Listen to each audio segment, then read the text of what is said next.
Alright guys, it's Think Geordie here and I'm bringing you a FIFA 13 first impressions and thoughts video.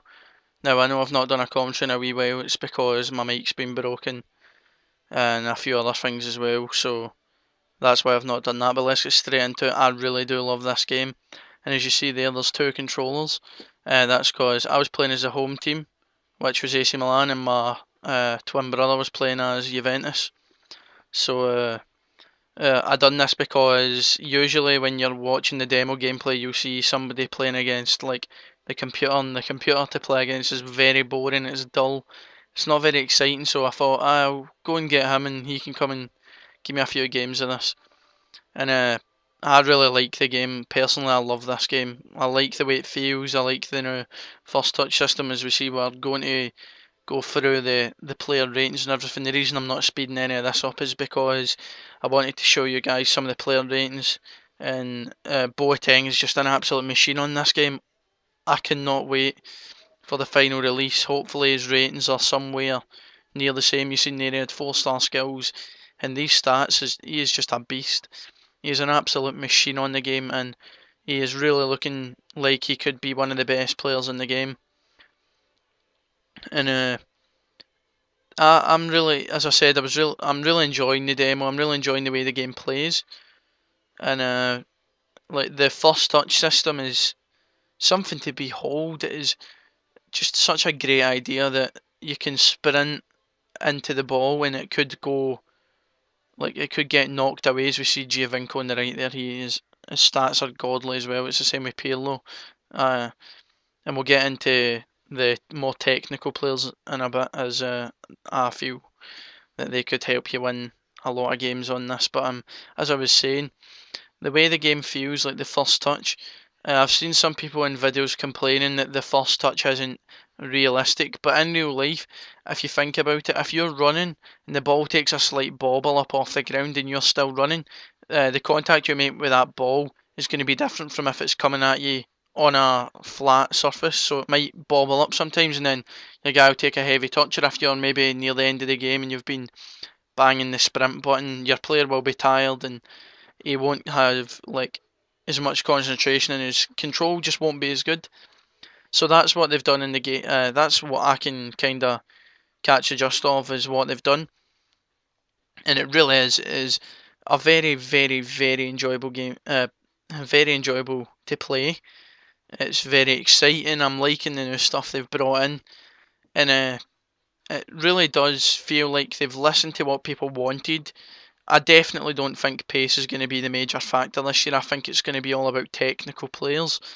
Now, when I say technical players, I'm talking about players with high ball control, high dribbling, and the players with the high attacking positioning and high defensive positionings, and the stats like that, not the pace players. And the more technically minded players as well, like when I say this, like I mean the people that's playing the game, the more technically minded. So if you've got a good footballing IQ or a good football knowledge, you're going to play much better than somebody that has just bought the game because they thought, oh, it's FIFA, I'm just going to play it. The person with the high football IQ will they will play much better, and they will be a much more skilled player at the game, because this game, as you see the skill games here, these are fantastic. I think I just get straight in the bucket in one of these and it's absolutely insane. But I think that what they've done this year is it's more of the as there's the bucket shot. It's just fucking amazing bucket shot. I could not believe it when it went in. I was trying to get one for ages. But I think that the person, like, more knowledgeable, like people that watch football more will be better at this game than the people that are kind of like part-time supporters. And it's just because the way they've made the game now, they've went towards what more people wanted, where it was even more realistic than it could be, and it is the ball control and the passing and everything, and it's more of a possession game now, which in real life you will know that football is more about possession than anything apart from scoring goals, but possession makes the goals, and that's what this game's about. It's passing it about, playing it about the park, and not just taking pot shots from 40 yards and watch it whistle into the top corner, because that stuff doesn't happen in real life. But they have really improved the game, and it's exciting times for FIFA players. It really is exciting times for the FIFA community, because I think now if we see skill montages, the skill montages now, I'm not sure about Ultimate Team, but if we see head-to-head ones, the person that has produced the skill montage would have put a lot of time in, and I would definitely class them as one of the better players on the game now, just because the fact that this game is very hard to skill on, because the way that it's set up, where it is a possession and the new first touch control and this all-round dribbling system and other things like that, it does make the game harder to skill on, as we see an absolute insane save from the AI Buffon. But that brings me on to the next thing. Just as I mentioned AI there, the AI intelligence in this game is absolutely superb. I love it. They make the runs that you would want them to make, and they really do just get in about in all the good spaces, and it really is exciting. Like when I was playing with Arsenal and I played Giroud up front, I'm not even kidding you on people. Ollie Giroud is going to be lethal on this new FIFA, as we see Rubinho just dances his way through with, I don't even sprint much on the demo now, because just because the way the game works is the players with a good ball control and everything is just going to keep the ball. But as I was saying, Giroud is going to be a monster. He's heavily underrated, I think. Well, it says he's got like 72 pace. Do not believe that. Do not believe that, because his strength and his finishing and his other stats make him feel a lot quicker, and they make him feel a much better player than it says he is. And it will be nice to see Giroud in Ultimate Team, because I know for one I'll be buying him, and I'll probably buy Edin Dzeko as well, because he's very similar, where his stats are kind of lying, because it says he's got like 76 sprint speed, but he feels like he's got 80, and he feels like Ibrahimovic did in the last game.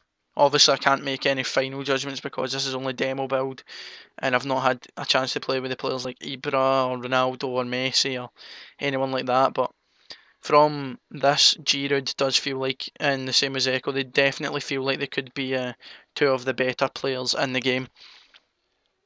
And I really I enjoy playing this. I really do enjoy playing FIFA. I enjoy playing FIFA altogether, but this really has hit it on the nail on the head for me. If you go with that pun, because they've refined it. They've really refined it, and it's took a lot of the things out which I hated, where it was like pace won you all the games, and even if you had like skillful players or very high ball control or high passing players, they didn't really work that much compared to like the pace player. And now it's opposite. Pace doesn't really affect the way that like the game is going. It's more of, if you've got, it's a team with more passing players. So like if you've got the team with Xavi, Iniesta, Fabregas, and you're playing against a team of Walcott, Gervinho, and Oxlade-Chamberlain, uh, uh, on paper and in real life, it would, like in previous FIFAs, you would think, right, Oxlade-Chamberlain and Walcott and Gervinho look like they've got this in the bag because they're all 90 plus pace. Now, it'll be reverse. It'll be the Chavis, the Iniestas, the Fabregases, the Andre Pirlos, because they all have 90 plus passing, 90 odd ball control, and they are the players, the valuable key players, the playmakers, the ones that make they'll have the intelligent attack in mind. It's players like this that will be game changers now. So the likes of Paul Scholes will be a massive game changer now. Whereas on the last FIFA, on head to, on head to head, I didn't really feel that Paul Scholes made much of an effect. Like, I preferred to play Anderson or even Ashley Young. I prefer to play Ashley Young in centre mid. And now I really think that Paul Scholes and players like that will come into their own, as we see Boateng goes past him with a lovely little shimmy, but nothing comes of it. And this complete dribbling system is something else which has really got me excited. Whereas in previous FIFAs, I know it was kinda there last FIFA with the LT, RT, the Air Japes Shuffle, I think it got nicknamed. But this time it's totally refined. You can drag the ball back like in FIFA Street. you can just run forward with it as well, and it makes close ball control like this much easier, and it just makes the game feel a lot more realistic, because in real life you're not going to see players running with a ball 24/7. They're going to be sometimes they're going to have it close to their feet, and they're going to do small dribbling runs where they're not really moving much, like in a surface area, but they are creating a lot of space for their team and opening the game up. And that's really what I think is going to happen in this FIFA, where you're going to need those players, the technically gifted players, the special players, the outstanding players of the world will make the difference in this game, whereas in previous FIFAs they may not have really been noticed on the park as much. Because I know from playing the demo, I noticed that Pirlo when I was Juventus, and I think it was Mikel Arteta when I was Arsenal, because they have got good vision and good passing attributes, they were the game changers for me. They were making the passes that were splitting defence open, playing in the strikers, and the strikers with their attacking the new AI just moved into the positions I was hoping they would move into. They moved in, and a lot of the time it ended up in the back of the net, and that is just how I like to play FIFA. That is what I preferred, was just passing it up and not really giving the long ball over the top for the pace abuse of Agbornhor and the Sturridges of the world. And I'm going to move on to the next point now, which is finesse shots. Now, if you've ever played FIFA 12, and I'm pretty sure a lot of you that watch this video would have played FIFA 12, because it is one of the biggest grossing sports games of all time. I think it got voted as one of the best sports games last year in the Game Awards. And on the last game, finesse shots were extremely powerful. They were the difference between winning a game and losing a game sometimes. And this time finesse shots are extremely I don't know how to put this, nerfed. We'll say nerfed. They've been nerfed to the maximum, and it's quite a bold move from EA, because I think a lot of the people from the last game will come onto this and think they'll think, oh yes, let's go and hit a wee finesse shot in the top corner. We'll call it from 25 yards and it should be in the top corner straight away. Wrong. On this game that does not happen. Lace shot is the way to score goals in this. Finesse shot is for very close quarters, very packed penalty boxes, and for the placement inside the penalty box. So players with the poacher trait, like Ollie Giroud's got poacher trait, his finesse shots are lethal on this game. But that's not to say his power shots aren't. He's got a very powerful left foot on him, and he scores he scores a lot of goals with the power shot as well. But some players will be more like adept to the power shot, and some will be more adept to the finesse shot. Like, I think RVP, I don't think he's going to have a great finesse, but I think his power shot is going to be amazing. I noticed that Pato, on the last game, Pato's finesse shot was outstanding. I could not believe how good it was. And on this, just judging by the demo, his finesse shot is very poor. It's not up to the standard of what it was last game, and it's very good. I enjoy it because of that. But this is just wrapping up. As we see, I just chipped the penalty down the middle and my brother saves it.